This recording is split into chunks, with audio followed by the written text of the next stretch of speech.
Atos, capítulo 2. Atos, capítulo 2. É página 1176.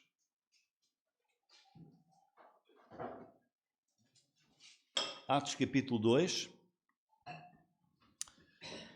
Versículos 1 até 4, página 1176. E hoje vamos ver, se os irmãos quiserem pensar, porque é que nós temos esta bênção de pertencer à Igreja de Jesus. Porque é que nós estamos aqui hoje?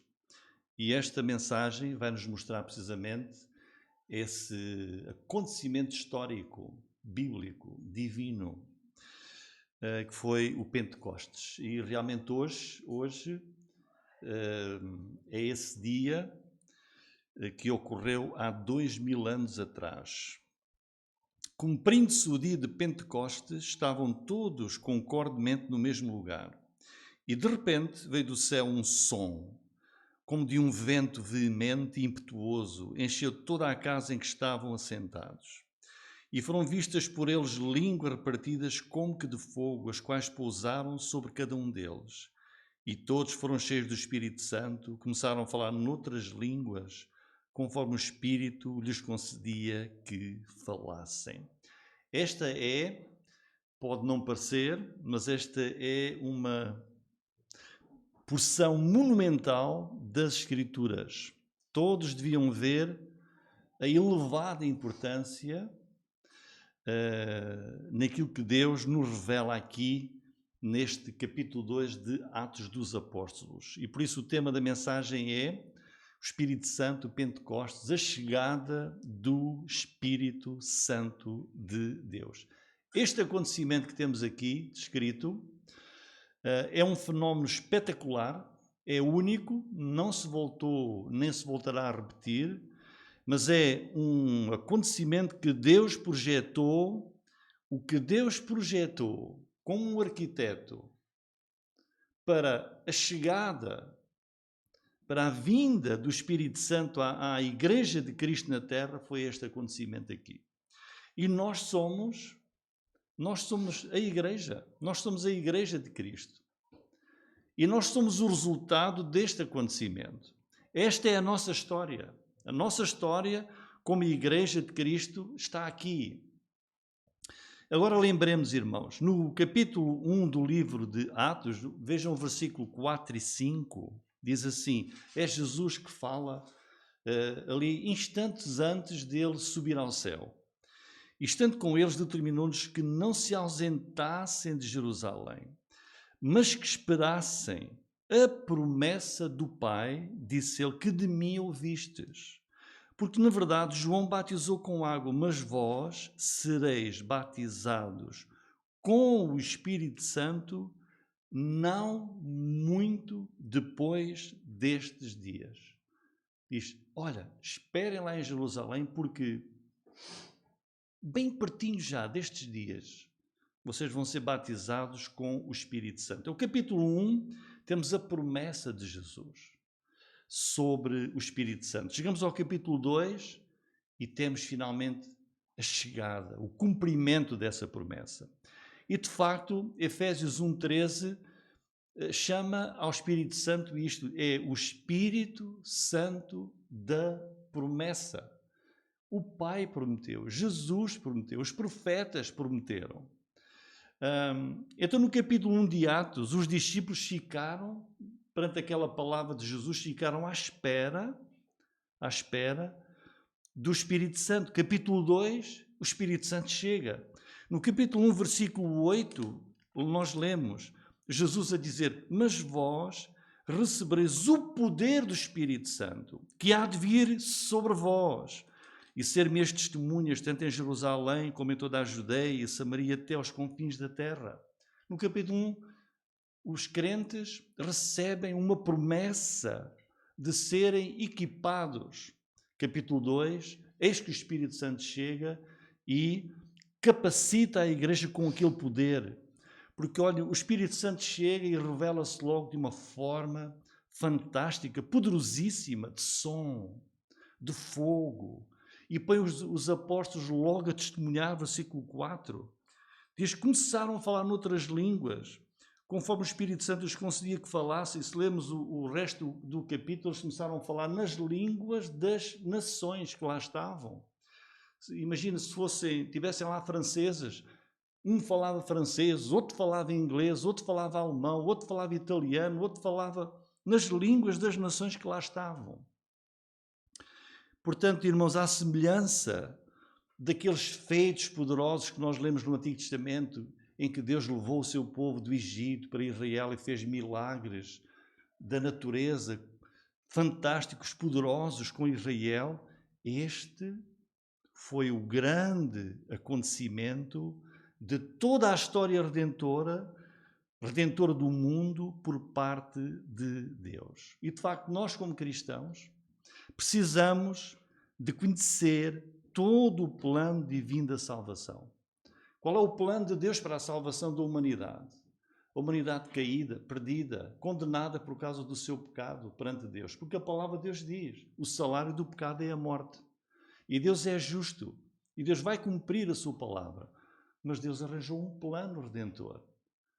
E qual é esse plano de Deus para redimir e salvar a humanidade? Esse plano, que está na palavra de Deus, é um plano que incluía acontecimentos únicos, fantásticos. E vou dizer-vos brevemente, em poucos momentos, em pouco tempo, esse plano de Deus. Olha, em Hebreus capítulo 1, versículo 1, tem logo ali a primeira parte do plano. Diz assim: havendo Deus antigamente falado muitas vezes, de muitas maneiras, aos pais pelos profetas. Então, antigamente, Deus, pelos seus profetas, deu testemunho do seu plano de salvação. Segunda parte do plano, o mesmo versículo 1 de Hebreus 1:1. A nós, antigamente falou daquela maneira. E agora, a nós, falou-nos nestes últimos dias pelo Filho. Então nós precisamos de saber o que Deus fez para salvar a humanidade. E na bondade de Deus, na sua misericórdia, Deus preparou e anunciou com séculos de antecedência, por intermédio dos seus servos, os profetas, o seu plano de salvação. E qual é esse plano? Qual é o acontecimento seguinte? Temos a encarnação. A nossa salvação obrigou o próprio Filho de Deus vir ao mundo e pagar a culpa do pecador com o sacrifício da sua própria vida. E assim o Filho unigênito de Deus deixou a glória eterna, encarnou, fez-se carne. Jesus nasceu neste mundo, numa família da nação escolhida e criada por Deus para esse propósito, que é a nação de Israel. Continuando a ver o plano redentor de Deus, esse Filho de Deus viveu 33 anos aqui no mundo. Deu a sua vida na cruz, foi sepultado, ressuscitou de entre os mortos, ficou com os seus discípulos depois de ressuscitar 40 dias, preparando-os para a missão de levar o Evangelho a todo o mundo. 40 dias depois de Jesus ressuscitar, subiu ao céu. É a sua ascensão. Jesus regressou à glória celestial. E quando Jesus chegou à glória celestial, foi exaltado, foi glorificado junto do Pai, sentando-se à direita do trono da glória de Deus. E qual é então o próximo acontecimento no plano redentor de Deus para que a humanidade possa ser salva? A palavra de Deus diz que é este que está aqui em Atos capítulo 2. Deus cumpre a sua promessa, Jesus cumpre a sua promessa do Pai e do Filho, e o Espírito Santo é enviado ao mundo. E nós temos aqui a revelação desse acontecimento que foi a chegada ao mundo do Espírito Santo de Deus. Há pouco lemos, eu vou só salientar alguns versículos de João capítulo 14, versículo 16, que diz assim: e eu rogarei ao Pai, e Ele vos dará outro Consolador para que fique convosco para sempre, o Espírito de verdade que o mundo não pode receber, porque não o vê nem o conhece, mas vós o conheceis, porque habita convosco e estará em vós. Também o versículo 26. Mas aquele Consolador, o Espírito Santo, que o Pai enviará em meu nome, esse vos ensinará todas as coisas e vos fará lembrar de tudo quanto vos tenho dito. João capítulo 16, versículo 13. Mas quando vier aquele, o Espírito de verdade, ele vos guiará em toda a verdade, porque não falará de si mesmo, mas dirá tudo o que tiver ouvido e vos anunciará o que há de vir. Ele me glorificará, porque há de receber do que é meu e vos há de anunciar. Então Jesus fez esta revelação na última noite com os seus discípulos, lá naquele cenáculo mobilado, e Jesus não revelou o dia à igreja em que chegaria o Espírito Santo que foi prometido, nem sequer disse como é que ele havia de chegar, se seria naquela semana a seguir, ou poucos dias depois, ou no mês seguinte, não sabiam. Então vejam, perante a promessa de Jesus para esperar em Jerusalém a chegada de alguém que eles não conheciam ainda, nem tinham a mínima ideia de quem era, o Espírito Santo, o que é que eles fizeram? Atos capítulo 1, versículo 12. Então voltaram para Jerusalém do monte chamado das Oliveiras, o qual está perto de Jerusalém à distância do caminho de um sábado. E entrando, subiram ao cenáculo, onde habitavam Pedro, Tomé, João e André, Filipe e Tomé, Bartolomeu e Mateus, Tiago, filho de Alfeu, Simão, o Zelote e Judas, irmão de Tiago. Todos estes perseveravam unanimemente em oração e súplicas com as mulheres e Maria, mãe de Jesus, e com seus irmãos. O que é que fez a igreja? Perante a promessa de Jesus, ficar em Jerusalém e oravam, perseveravam à espera da chegada e do cumprimento dessa promessa de Jesus. Por isso é que é o Espírito Santo a promessa. E eis que chegados ao capítulo 2, versículos 1 a 4, temos a chegada do Espírito Santo. 10 dias depois da ascensão de Jesus ao céu, 50 dias depois da sua ressurreição de entre os mortos, o Espírito Santo de Deus foi enviado do céu à Igreja de Jesus Cristo que estava na terra. E Deus escolheu um dia, o dia de Pentecostes, para cumprir essa promessa. Porquê? O que era este Pentecostes? Era uma festa de Israel, em que os judeus de todas as partes do mundo por onde eles se encontravam, iam para a cidade de Jerusalém. Era uma festa de celebração, de louvor a Deus, de gratidão, uma festa ordenada por Deus ao seu povo no Antigo Testamento, em que iam ao templo e apresentavam a Deus as primícias, os primeiros frutos das suas colheitas agrícolas, que iriam ser colhidas depois totalmente mais tarde.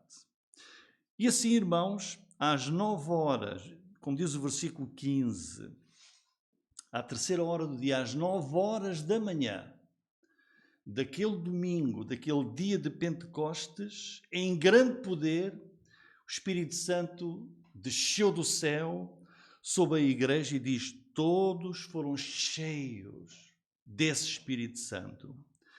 Ali estava finalmente o dom prometido por Jesus, o dom prometido pelo Pai. Nós podemos perguntar, mas porquê é que este Espírito Santo não veio antes? Porquê é que só veio agora? E nós temos a resposta disto da própria boca de Jesus, em João capítulo 7, que nos diz porquê é que o Espírito Santo não veio antes. João 7, 38 e 39. Jesus disse que estava a pregar em Jerusalém e diz: quem crê em mim, como diz a Escritura, rios de água viva correrão do seu ventre. Olha, e isto disse ele do Espírito que haviam de receber os que nele crescem. Os que creem em Jesus recebem o Espírito Santo. Estão a ver? O Espírito que haviam de receber os que nele crescem. Agora, a razão. Porque o Espírito Santo ainda não fora dado. por ainda Jesus não ter sido glorificado. O que é que impedia a vinda ao mundo desta forma do Espírito Santo sobre a Igreja, esse corpo que Deus criou por intermédio do seu Filho Jesus Cristo? É aqui que nós vemos claramente que Deus tem um plano. Deus tem um plano, etapas, e uma etapa é concretizada se a anterior for sucedida, bem sucedida. Diz aqui, Jesus revela aqui que o Espírito Santo só poderia vir quando ele fosse glorificado. Ou seja, quando Jesus cumprisse o plano da salvação, dar a sua vida para a nossa redenção, ressuscitasse entre os mortos e voltasse e fosse glorificado no céu, exaltado à direita de Deus no trono, então aí o Pai iria enviar o Espírito Santo. A vinda do Espírito Santo dependia da obra completa de Cristo, morte para a nossa redenção, ressurreição, ascensão, glorificação celestial no trono com o seu Pai. Tanto que em Atos, capítulo 2, Pedro prega a palavra de Deus e ele explica isto mesmo lá no capítulo 2 de Atos, versículo 32. Olhem o que diz a mensagem de Pedro. Deus ressuscitou a este Jesus, do que todos nós somos testemunhas. Nós apóstolos, nós discípulos, nós somos testemunhas. Jesus morreu e ressuscitou. De sorte que, exaltado pela destra de Deus, exaltado na glória celestial, porque o Senhor voltou para lá, e tendo recebido do Pai a promessa do Espírito Santo, derramou isto que vós agora vedes e ouvis. Então, a vinda do Espírito Santo para a Igreja na Terra dependia da obra de Jesus completa, da sua ascensão e glória celestial. Agora vamos ver o acontecimento, irmãos. Nós sabemos que a vinda ao mundo de Jesus Cristo foi um milagre. Deus fez-se carne e nasceu de uma mulher virgem. É um milagre. E outros acontecimentos assim também. Agora vejam este acontecimento maravilhoso que foi a chegada do Espírito Santo. Vamos ver. Versículo 1. Cumprindo-se o dia de Pentecostes, Atos 2, 1. Estavam todos concordemente no mesmo lugar, a igreja obediente. Não é? Jesus disse, não saiam de Jerusalém e esperem em Jerusalém a promessa do Pai que dentro de poucos dias vocês vão receber. E eles voltaram e estavam sempre em oração. E lá estavam em oração. De repente, foi uma coisa súbita, ouvimos esta noite, não sei se ouviram as notícias de um meteorito que atravessou Portugal. É de repente. Ninguém estava à espera, né? De repente, uma coisa fantástica. Aqui, de repente, veio do céu, o quê? Um som. E que som é este? Como de um vento veemente, impetuoso, enchia toda a casa em que estavam assentados.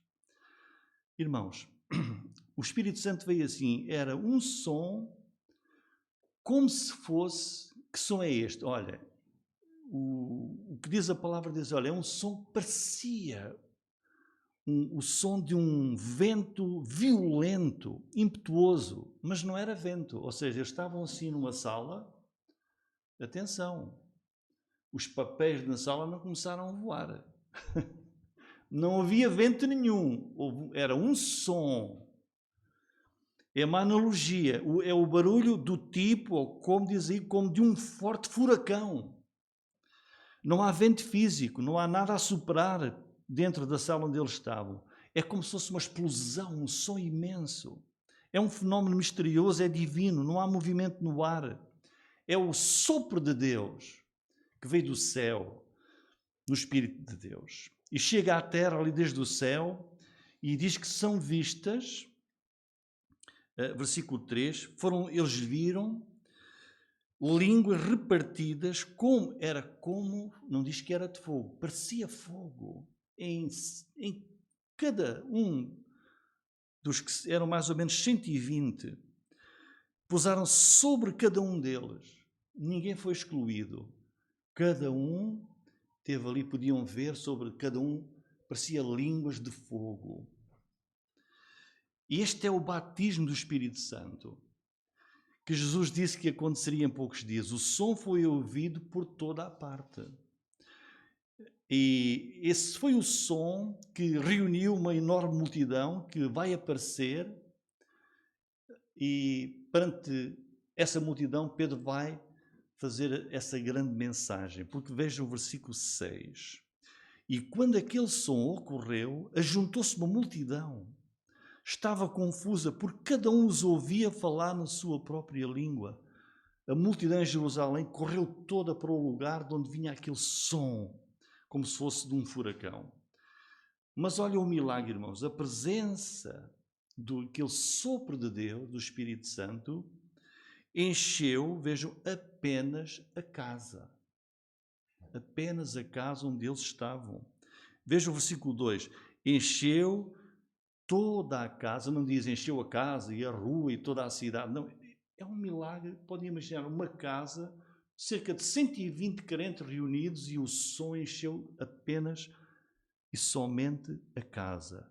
Um som do céu, como um furacão, encheu toda a casa. Onde estavam o quê? Estavam de pé. O que é que diz o fim do versículo 2? Estavam assentados. Não estavam de pé a clamar em desordem ou grande euforia. Estavam sentados em ordem, em certamente oração, em louvor, e de repente o Espírito Santo vem e eles são batizados, são cheios desse Espírito Santo de Deus. Que milagre, irmãos! Foi assim o milagre da chegada do Espírito Santo prometido. A origem do Espírito Santo não é da terra. Diz que o versículo 2 veio do céu.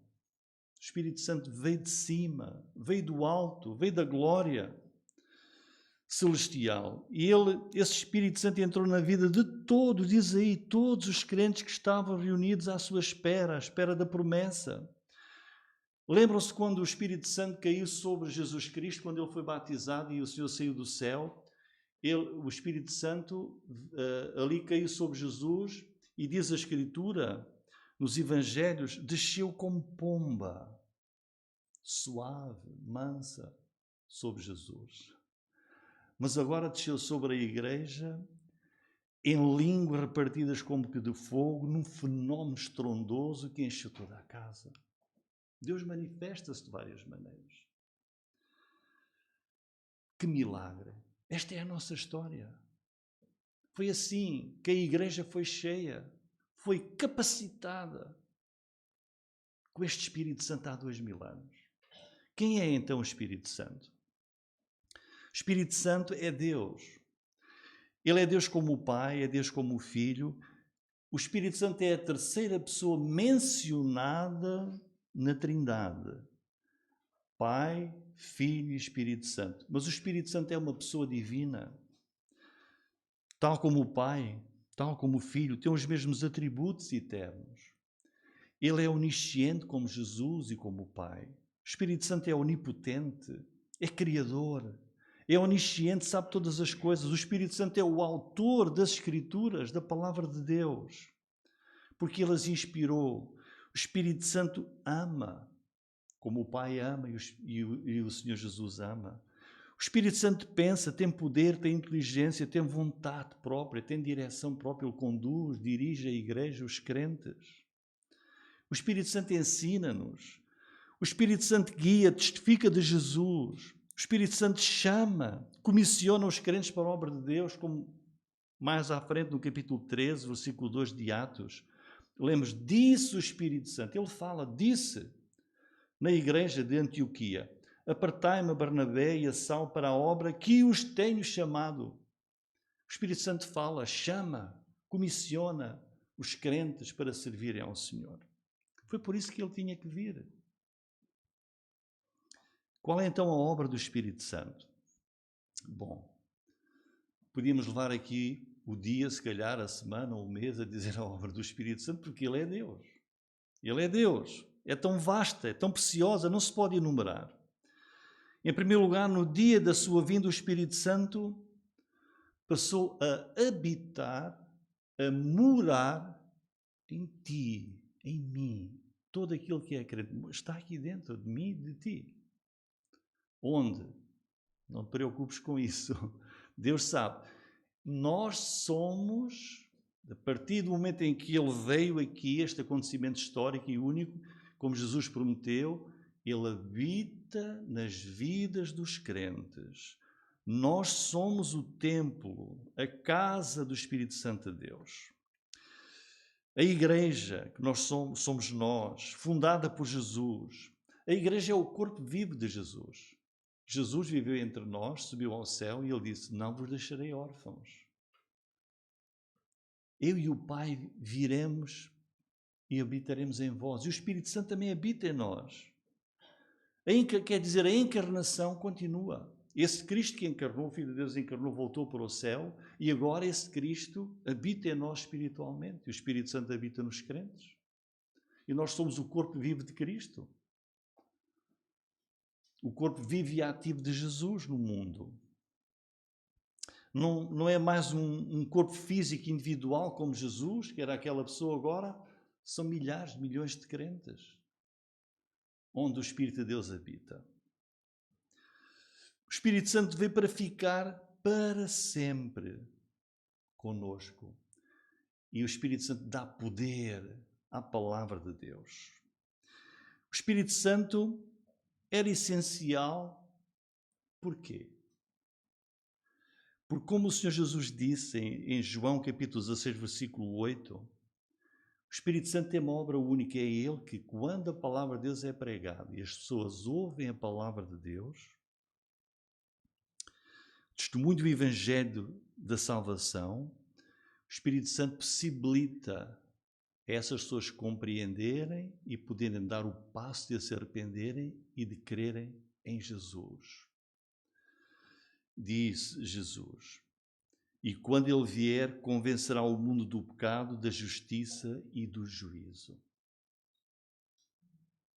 É a obra do Espírito de Deus. E quando uma pessoa é convencida do seu pecado, e quando ela crê em Jesus e aceita o Salvador e confia na obra da salvação de Jesus, essa pessoa recebe de imediato o Espírito Santo na sua vida. E o Espírito faz essa pessoa nascer de novo, torna-a filha de Deus. Olhem o que diz João 7,39, promessa de Jesus.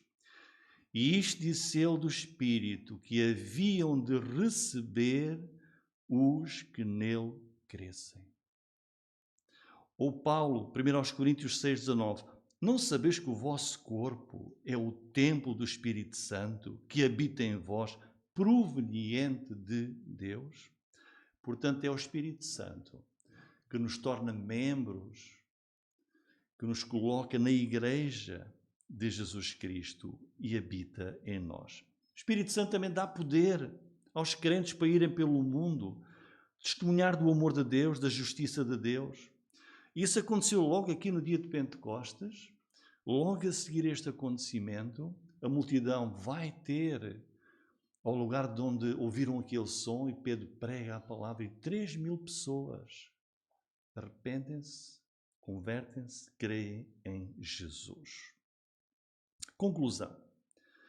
Irmãos, acontecimento único, fantástico. No dia de Pentecostes, há 2000 anos, Deus cumpriu a promessa e o Espírito Santo veio habitar na igreja de Jesus na terra. E esta chegada do Espírito Santo marcou o raiar de um novo dia nas relações entre Deus e a humanidade. Porquê? Porque o Espírito Santo veio para ajudar a humanidade a conhecer o amor de Deus, a conhecer o Salvador, a conhecer a salvação, a possibilitar que o pecador ouça e tenha a oportunidade de crer e de se arrepender e confiar em Jesus Cristo. E assim escapar à condenação eterna do inferno. O Espírito Santo é a prova do amor de Deus. Ele foi enviado para que A igreja tem esse poder e prega. E quando nós estamos a falar, a dar testemunho, o Espírito Santo está a agir. Se aquela pessoa se render e se arrepender e se converter, é salva eternamente. É tirada das garras do inferno. É a obra do Espírito Santo. Sem ele não podíamos fazer isso. É por isso, irmãos, que todo o trabalho eficaz que a Igreja tem realizado nos últimos 20 séculos, de há 2000 anos para cá, desde que ele veio, é no poder do Espírito Santo. É na orientação do Espírito Santo. Cada igreja que foi fundada no mundo depois deste dia foi fundada e nasceu pela ação do Espírito Santo. Sim, porque nós vimos ali, Atos capítulo 13, o Espírito Santo disse: separem Barnabé e Saulo para a obra que eu os tenho chamado. Eles foram, e Paulo começou a pregar, e igrejas eram fundadas, os Coríntios, os Efésios, os Tessalonicenses, em Bereia. Cada igreja foi fundada porque eles foram enviados pelo Espírito Santo, e o Espírito Santo capacitava e dava poder, e as pessoas se convertiam. E hoje continua a ser assim também. No Brasil, em Portugal, em Espanha, na China, em todo lugar. Cada igreja que já existiu e existe é obra deste Espírito Santo de Deus, que veio naquele dia de uma maneira fantástica e única. Irmãos, há incredulidade? Há. No mundo, sim. Há dúvida, há crítica, há perseguição. Tudo isso pode assaltar a igreja. Mas não podem derrotá-la. Porque a igreja é obra de Deus. A igreja é o corpo de Cristo. A igreja é habitada pelo Espírito Santo de Deus, este poderoso Espírito que veio assim.